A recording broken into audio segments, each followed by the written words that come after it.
Lomba cerita biografi Nabi Muhammad dalam rangka Gebiar Maulid tahun 2023.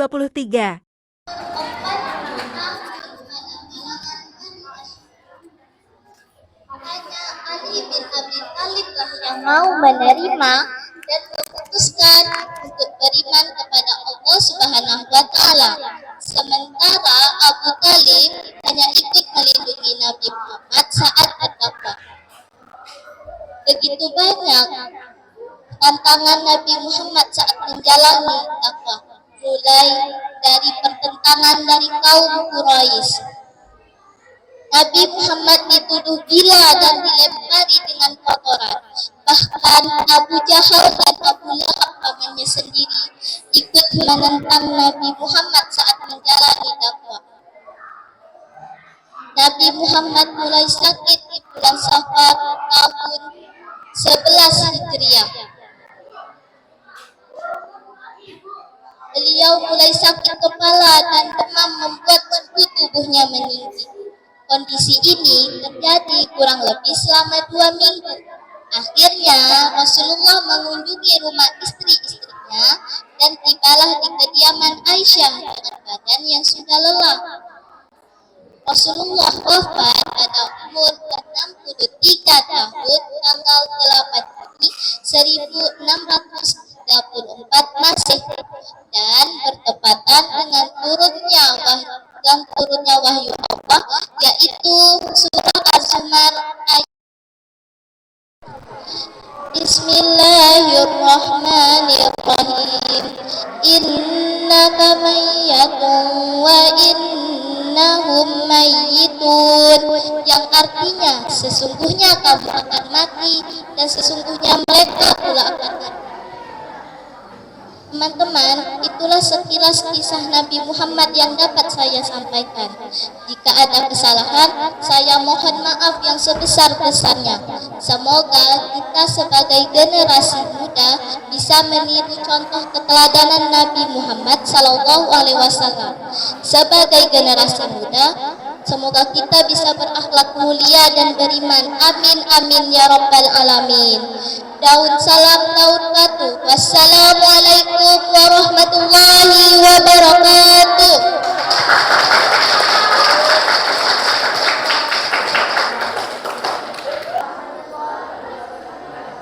Perkenalkan, nama saya Munmainah Fadila Rizky. Saya perwakilan dari kelas 8B akan menyampaikan biografi singkat tentang Nabi Muhammad. Nabi Muhammad SAW lahir pada 20 April, hari Senin, tanggal 12 bulan Rabiul Awal, tahun Gajah, bertepatan tahun 571 Masehi. Nabi Muhammad bernama lengkap Muhammad bin Abdullah bin Abdul Muttalib bin Hashim al-Quraisy al-Arabi. Nabi Muhammad lahir dari rahim seorang ibu bernama Siti Aminah binti Wahab. Sebelum dan sesaat Nabi Muhammad lahir, banyak kejadian yang luar biasa yang terjadi pada malam kelahirannya. Seperti pintu-pintu surga terbuka lebar dan pintu-pintu neraka tertutup rapat. Ribuan malaikat turun ke bumi dan banyak burung yang memenuhi rumah Aminah. Kelahiran Nabi Muhammad SAW disambut gembira oleh bumi dan seisinya. Masa kanak-kanak dan remaja. Nabi Muhammad terlahir sebagai seorang yatim. Abdullah, ayahanda, meninggal dunia 3 bulan setelah menikahi Aminah. Saat itu, Nabi Muhammad masih dalam kandungan. Nabi Muhammad kemudian diasuh oleh ibu suswanya, Sayyidah Halimah As-Sa'diyah. Pasalnya, dalam keluarga Arab kota memiliki kebiasaan untuk menitipkan anak mereka yang baru lahir untuk disusui kepada perempuan desa. Hal itu dilakukan oleh Aminah, ibunda Nabi. Setelah hidup bersama ibu suswanya, Nabi Muhammad kembali diasuh oleh ibu kandungnya hingga usia 6 tahun. Setelah itu, ibu Nabi Muhammad SAW meninggal dunia. Nabi Muhammad SAW kemudian diasuh oleh kakeknya, Abdul Muttalib. Namun, 2 tahun kemudian sang kakek meninggal dunia karena usia renta. Akhirnya, Nabi pun berpindah lagi untuk diasuh oleh pamannya, Abu Thalib. Di usia mudanya, Nabi Muhammad menjadi pengembala kambing keluarganya dan kambing penduduk Mekah. Di usia 8 tahun, Nabi Muhammad mengembala kambing. Di usia remajanya, Nabi Muhammad ikut dengan sang paman dalam kafilah dagang ke Syam. Sejak saat itu, Nabi Muhammad mendalami dunia perdagangan. Hingga akhirnya, Nabi Muhammad ikut berdagang dengan sang paman Hingga akhirnya Nabi Muhammad ikut berdagang dengan pamannya setelah mendapatkan tawaran dari seorang saudagar kaya. Nabi Muhammad SAW berdagang bersama Maisarah, budak Sayyidah Khadijah, dengan membawa beberapa barang dagangan yang berupa kain-kain. Berkat kejujuran dan kerja keras, dagangannya laku terjual dan mendapatkan untung yang banyak. Mendengarkan kabar tersebut, Sayyidah Khadijah terkesima dengan Nabi Muhammad ketika mendagangkan barang dagangannya. Masa kerasulan. Di usia yang hampir 40 tahun, Nabi Muhammad telah terbiasa memisahkan diri dari masyarakat dan merenung ke Gua Hira. Pada 17 Ramadan 611 Masehi, Malaikat Jibril mendatanginya dan menyampaikan wahyu Allah yang pertama, yakni surah Al-Alaq ayat 1-5. Setelah mendapatkan wahyu pertama, wahyu pertama ini yang merartikan Nabi Muhammad menjadi nabi. Meskipun wahyu pertama ini belum menyuruh manusia untuk menyeru kepada suatu agama. Setelah mendapatkan wahyu pertama, Nabi Muhammad terus kembali dan menantikan wahyu selanjutnya di Gua Hira. Hingga akhirnya datanglah wahyu selanjutnya yang membawa perintah kepada Nabi dengan turunnya surat Al-Mudaththir ayat 1-7. Melalui perintah tersebut, Nabi Muhammad memulai untuk menyebarkan dakwah. Nabi Muhammad dinobatkan sebagai seorang rasul. Khadijah, sang istri, langsung beriman kepadanya. Setelah itu, Ali bin Abi Thalib menjadi manusia pertama yang beriman kepadanya dari kaum laki-laki. Kemudian dilanjutkan oleh Abu Bakar yang mengumumkan keislamannya. Abu Bakar membawa Utsman bin Affan, Az-Zubair bin Awam, Abdurrahman bin Auf, Sa'ad bin Abi Waqqas, dan Talha bin Ubaidillah untuk mengumumkan keislaman mereka. Pada awalnya, Nabi Muhammad berdakwah secara bersembunyi-sembunyi. Hingga 3 tahun kemudian, Nabi Muhammad berdakwah secara terang-terangan setelah turun firman Allah. Setelah mendapatkan firman Allah, Nabi Muhammad menaiki bukit Syafa dan memanggil orang-orang seraya berkata dan menyuruh mereka untuk menyelamatkan diri mereka dari siksa api neraka.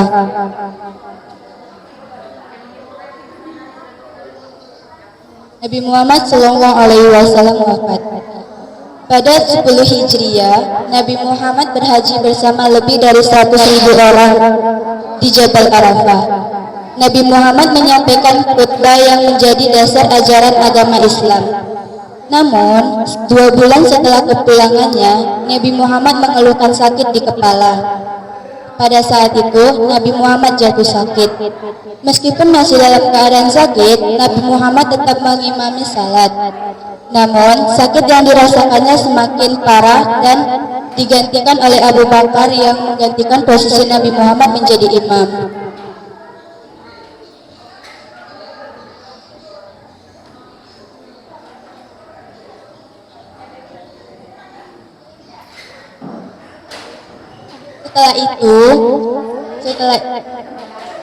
Setelah itu, pada tanggal 12 Rabiul Awal 11 Hijriah, Nabi Muhammad melihat umat Islam yang sedang melakukan salat subuh dengan diimami oleh Abu Bakar.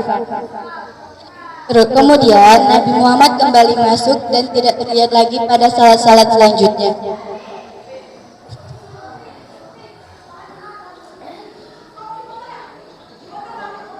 Dalam pengakuan sang istri, Siti Aisyah, Nabi Muhammad wafat. Dalam pengakuan sang istri, Aisyah, Nabi Muhammad wafat. Malaikat maut tidak kuasa menyabut nyawa manusia pilihan. Namun, Nabi Muhammad tetap memilih untuk bertemu dengan Sang Pencipta. Hingga akhirnya Nabi Muhammad SAW wafat pada usia 63 tahun. Sekian biografi dari saya akhiri wabillahi taufiq wal hidayah. Wassalamualaikum warahmatullahi wabarakatuh.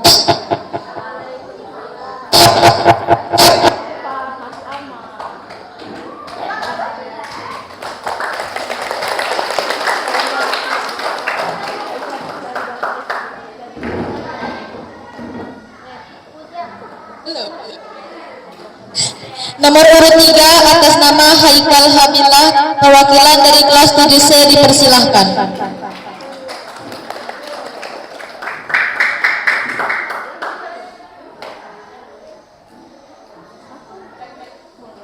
Cek.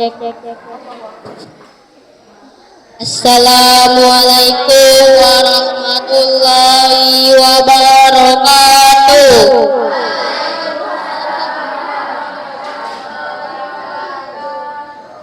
Kenalkan, nama saya Haikal Hamillah, wakil kelas 7C. Muhammad SAW berasal dari kalangan suku Quraisy. Ayahnya bernama Abdullah bin Abdul Muthalib dan ibunya bernama Aminah bin Wahab. Garis nasab ayah dan pada Nabi Ismail dan Nabi Ibrahim. Muhammad SAW lahir di Mekah Al-Mukarramah pada hari Senin tanggal 12 Rabiul Awal bertempatan dengan 20 April tahun 571. Pada masa tahun gajah disebut tahun gajah karena pada saat lahir beliau lahir Mekah diserahkan oleh Abraha yang menghancurkan. Karena pasukan Abraha itu diserang penyakit mengerikan. Penyerangan Abraha ke Mekah ini diabaikan dalam Al-Quran Al-Fil. Muhammad SAW dilahirkan sebagai yatim. Ayahnya Abdullah wafat tanggal bulan. Selama meninggalkan ibunya, Muhammad merupakan pemberian kakeknya Abdul Muthalib, sebuah nama yang tidak lazim dan populer di kalangan suku Quraisy saat itu. Penyusuan dalam pengasuhannya oleh Halimah As-Sa'diyah. Ketika berusia 5 tahun beliau dikembalikan kepada Aminah, akan tetapi tahun kemudian ibu kandungan yang dicintai ini pun wafat. Usia Muhammad 6 tahun. Abdul Muthalib mengajukan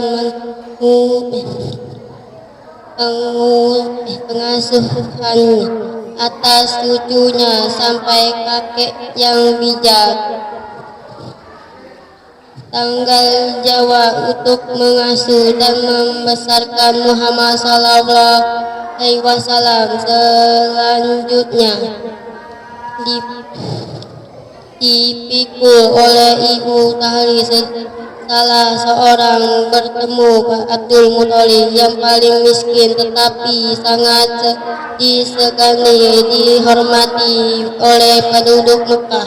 Ketika usia 12 tahun Muhammad SAW bertemannya Abu Talib untuk berdagang ke Syria. Ketika Abdul Muthalib sampai berusaha bertemu dengan pendeta Kristen Buhaya, namanya pendeta itu melihat tanda-tanda kenabian pada dari Muhammad sebagai terutuh dalam kitab suci yang dipercayailah memperingati Abu Dhari agar menjaga keselamatan Muhammad dari orang-orang, yaitu disaira apabila melihat tanda-tanda itu mungkin akan mencelakainya, bahkan membunuhnya. Oleh karena itu Abu Talib mempersingkatkan keberadaan di Quraisy kali ini, dan setelah itu tidak pernah lagi berpergian jauh meninggalkan kota Mekah.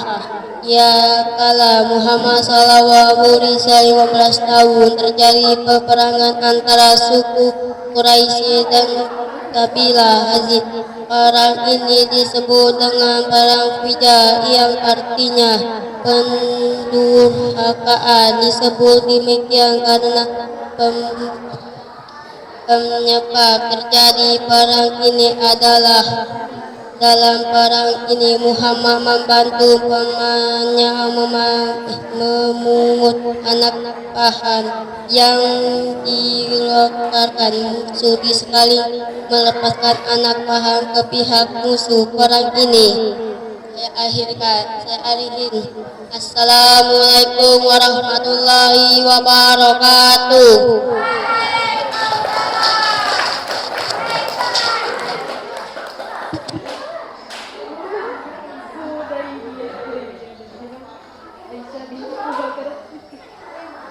Nomor urut 4 atas nama Laila Salsabila perwakilan kelas 8A dipersilahkan.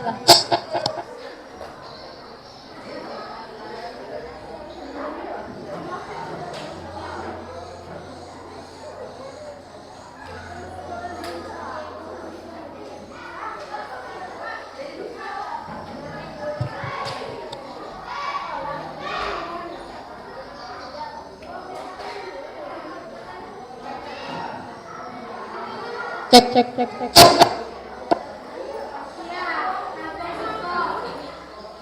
Bismillahirrahmanirrahim. Assalamualaikum warahmatullahi wabarakatuh.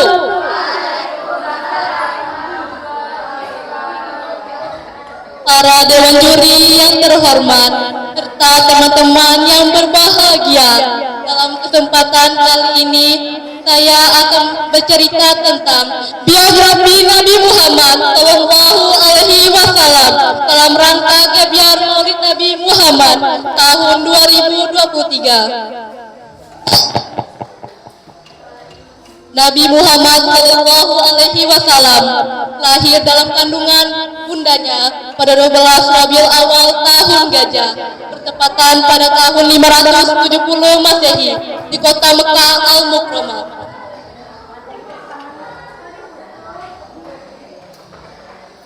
Ia adalah Muhammad bin Abdullah bin Abdul Muthalib. Ibunya bernama Aminah binti Wahab dari kabil Bani Zura Al-Quraisyah. Nabi Muhammad Shallallahu Alaihi Wasallam lahir dalam keadaan yatim karena ayahnya Abdullah meninggal dunia setelah 3 bulan menikahi Aminah. Nabi Muhammad Shallallahu Alaihi Wasallam kemudian diasuh oleh ibu asuhnya, yaitu Halimatus Syaidah.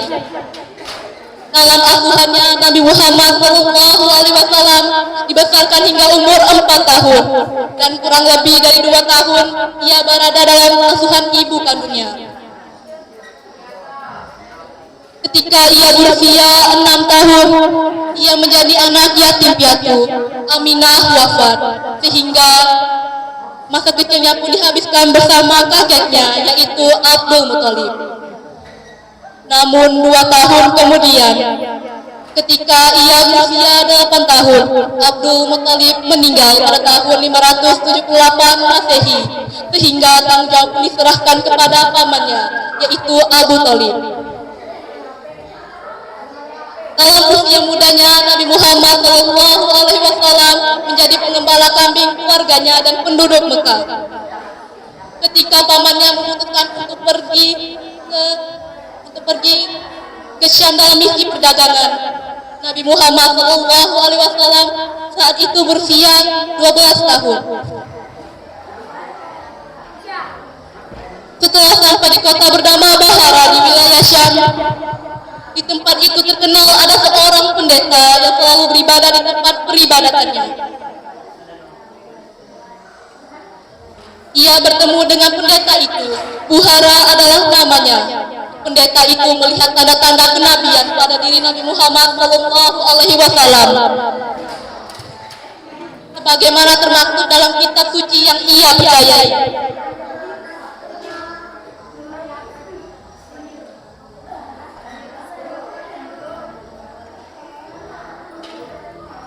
Pendeta itu kemudian memperingati Abu Thalib untuk menjaga keselamatan Nabi Muhammad SAW, karena dari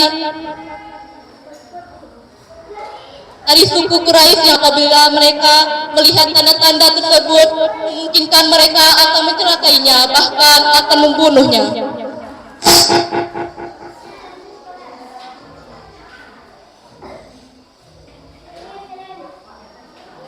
Tahun 555 Masehi, pada Tamil Kogiza, setelah Nabi kembali nikahinya karena memiliki sifat kesatria, amanah dan jujur.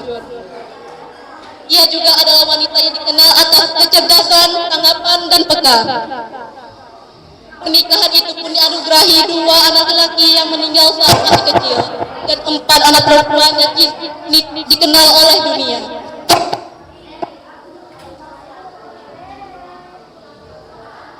Ketika Muhammad SAW berusia 35 tahun,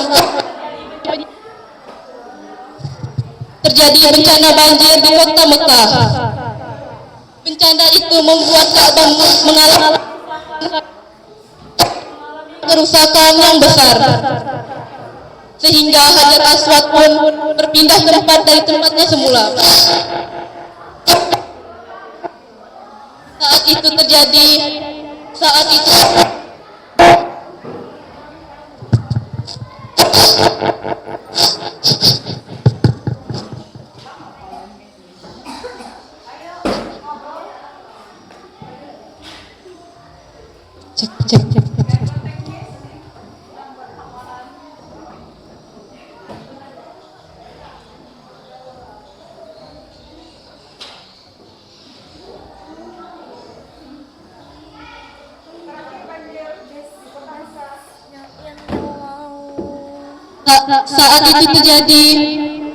terjadi perselisihan antara kaum Quraisy tentang siapa yang menaruh kembali Hajar Aswad itu ke tempatnya semula. Perselisihan itu nyaris membuat perang saudara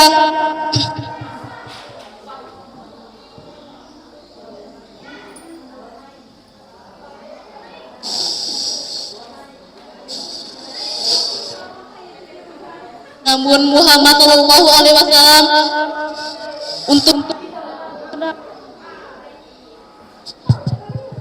untungnya bisa mendamaikan hal tersebut.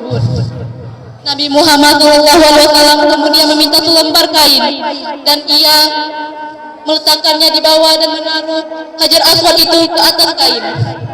Lalu ia meminta setiap pemimpin kabilah untuk mengangkat kain itu bersama-sama dan membawanya ke tempatnya semula.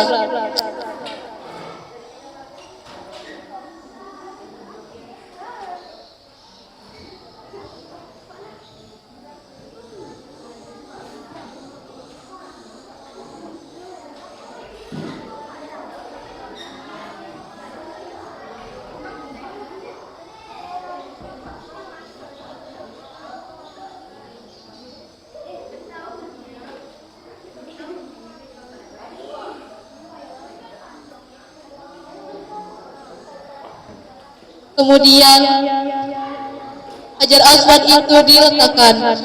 Lalu beliau mengambil Hajar Aswad itu dan meletakkannya di tempatnya semula. Keputusan itu ternyata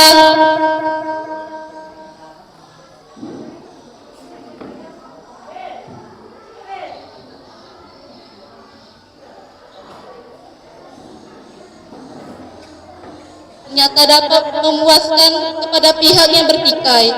Dan dalam peristiwa inilah Nabi Muhammad SAW dijuluki sebagai seorang Al-Amin, yakni orang yang terpercaya dari kaumnya.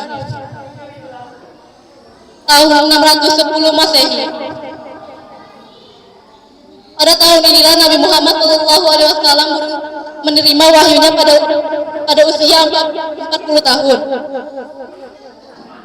Pada Senin 17 Ramadan tahun 13 SH atau 6 Agustus tahun 610 Masehi, Malaikat Jibril muncul dan menyampaikan wahyu Allah yang pertama. Wahyu itu berbunyi sebagai berikut. Bacalah dengan menyebut nama Tuhanmu. Ia telah menciptakan manusia dari segumpal darah. Bacalah, dan sesungguhnya Tuhanmu itu maha mulia.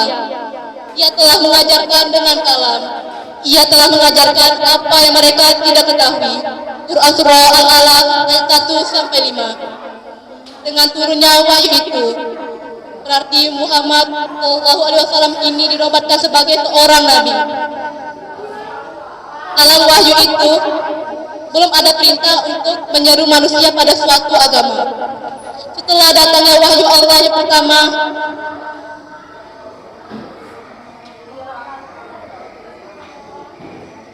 Malaikat Jibril tidak pernah muncul untuk beberapa lama. Namun Nabi Muhammad SAW selalu menantikannya dan selalu datang ke Gua Hira. Dalam penantian itu pun turun wahyu yang membawakan perintah kepadanya. Perintah itu berbunyi sebagai berikut. Wahai orang-orang yang berselimut, bangun dan beri peringatan. Hendaklah engkau membesarkan Tuhanmu dan bersihkanlah pakaianmu. Hindarilah perbuatan dosa dan janganlah engkau memberi dengan maksud menerima imbalan yang banyak. Dan untuk menaati semua perintah Tuhanmu bersabarlah. Quran Surah Al-Mudaththir ayat 1-7. Setelah turunnya perintah itu, Rasulullah SAW pun memulai dakwahnya. Setelah Nabi Muhammad SAW dinobatkan sebagai seorang nabi, istrinya Khadijah mulai beriman kepadanya. Ia percaya apa yang datang dari Allah Subhanahu wa taala. Tahun 613 Masehi. Jenjang waktu antara periode dakwah Rasulullah secara rahasia atau sembunyi-sembunyi ke periode dakwah secara terang-terangan sekitar 3 tahun. Aktivitas Nabi Muhammad SAW awalnya tidak mendapat perlawanan dari suku Quraisy maupun masyarakat Arab. Perlawanan terjadi saat Al-Quran menyatakan bahwa tidak ada Tuhan selain Allah Subhanahu wa taala. Pernyataan dalam Al-Quran bertentangan dengan praktik suku Quraisy. Nabi Muhammad SAW lahir di tengah suku Quraisy yang saat itu menjadi masyarakat elit di kota Mekah. Besarnya perlawanan membuat Nabi Muhammad SAW dan pengikutnya mencari tempat perlindungan yang aman. Tahun 619 Masehi, pada tahun ini Abu Thalib, yakni pamannya Nabi Muhammad SAW, meninggal dunia hingga kemudian digantikan oleh Abu Lahab sebagai pemimpin Bani Hashim. Abu Lahab menarik semua perlindungan atas Nabi Muhammad SAW dan menegaskan bahwa utusan Allah Subhanahu wa taala tersebut dapat diserang.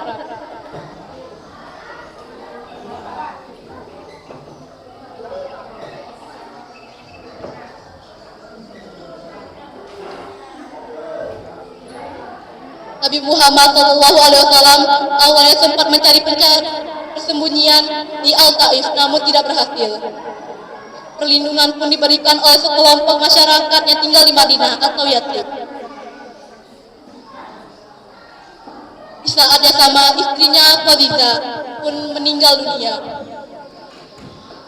Meninggalnya 2 orang pembela setia itu membuat Nabi Muhammad SAW menyebut momen ini sebagai tahun Ummul Husni, yakni tahun yang penuh sukacita dan kesedihan.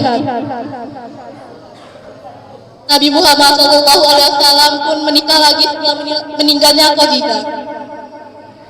Tahun 621 Masehi. pada saat berusia 51 tahun.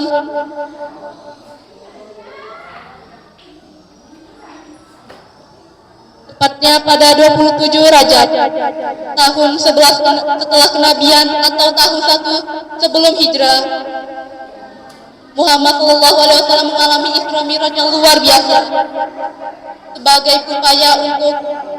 upaya untuk memperkuat imannya dan memperkokoh batinnya karena ditinggal wafat oleh orang yang ia cintai dan penyerangan dari orang-orang Quraisy.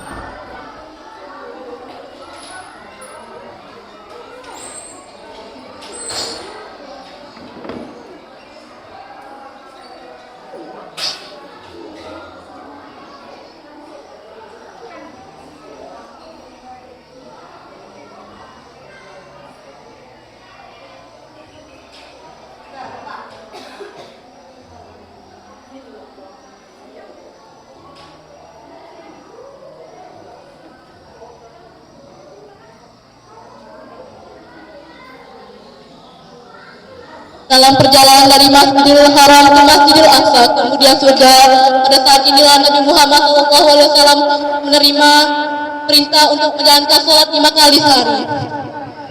Tahun 622 Masehi. Sekitar tahun 622 Masehi, Nabi Muhammad SAW pergi berhijrah bersama sahabatnya dan khalifah pertama Abu Bakar.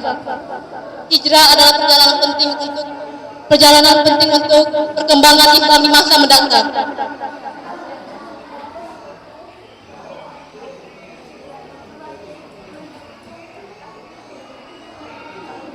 Tahun 624 Masehi. Sekitar tahun 624 Masehi atau 18 bulan setelah hijrah, Allah Subhanahu wa taala memerintah Rasulullah untuk mengubah arah kiblat. Arah kiblat menjadi Makkah di Masjidil Haram yang sebelumnya di Masjidil Aqsa. Di saat yang sama, umat muslim di Madinah dan Mekah mulai berperang untuk memperluas pengaruh Islam.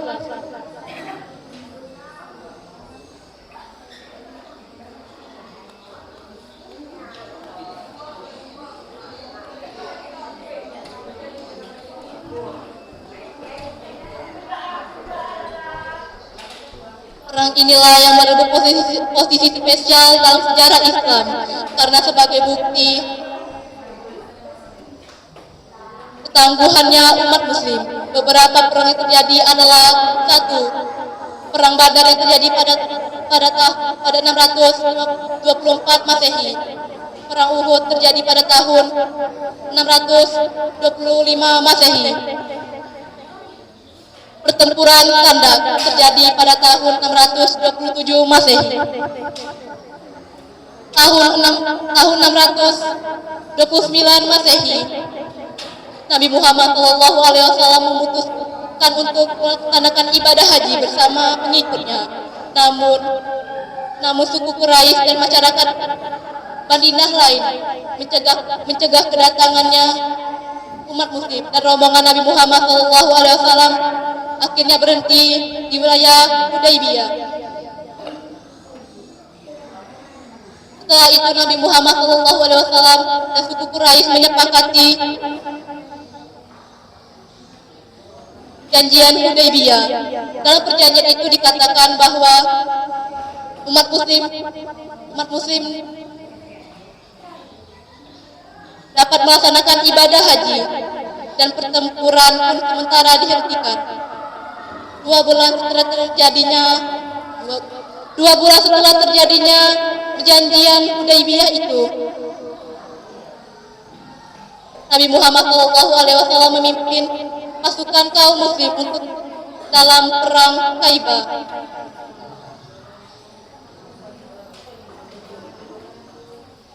Wilayah Khaibah di Madinah Utara ditempati oleh kaum Yahudi, berhasil direbut oleh kaum muslim. Kaum Yahudi tetap diperbolehkan tetap berada di wilayah Kaiba, namun dengan memberikan separuh hasil panen kurma kepada kaum muslim di Madinah. Tahun 632 Masehi.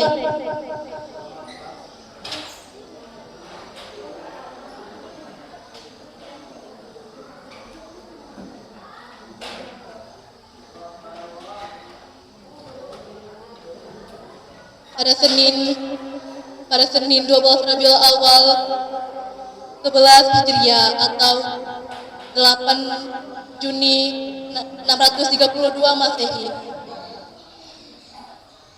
Kira-kira setelah 3 bulan melaksanakan ibadah haji, Nabi Muhammad SAW mengalami demam beberapa lama, sehingga ia menghembuskan nafas terakhirnya.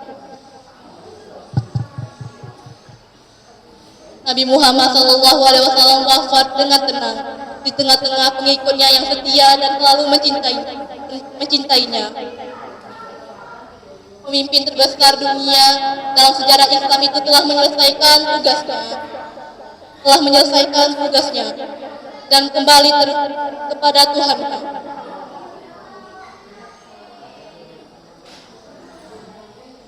Sungguh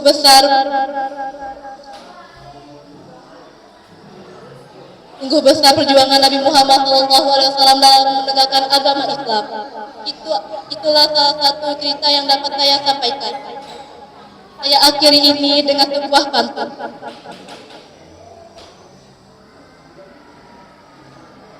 Anak iti mandi di sawah, anak raja main di batu. Wabillahi taufiq wal hidayah. Assalamualaikum warahmatullahi wabarakatuh.